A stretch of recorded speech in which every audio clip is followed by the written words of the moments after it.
পৃথিবীর অন্যতম ভায়োলেন্ট একটা সীমান্ত। সিআইএ এর করা এই রিপোর্টের টাইটেল হলো India's military capabilities to invade Bangladesh.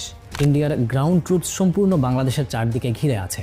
বাংলাদেশের চারদিকের সীমান্তে ভারতের প্রচুর ব্যাটালিয়ন মজুদ আছে। এই যে ম্যাপে দেখুন। এখন আপনারা প্রশ্ন করতে পারেন যে ইন্ডিয়া কি তাহলে বাংলাদেশে আক্রমণ করতে যাচ্ছে, বা চাইলেই যে কোনো সময় তা করতে পারে? এটা ওপেন সিক্রেট যে তৎকালীন প্রধানমন্ত্রী শেখ হাসিনা ছিলেন ভারতপন্থী। পরবর্তীতে 2009 সালে আওয়ামী লীগ আবার ক্ষমতায় আসে। সরকারের প্রত্যক্ষ সহায়তায় 2009 সালে বিডিআর বিদ্রোহের সাজানো নাটকের মাধ্যমে বাংলাদেশের বিডিআরকে একেবারে ধ্বংস করে দেওয়া হয়।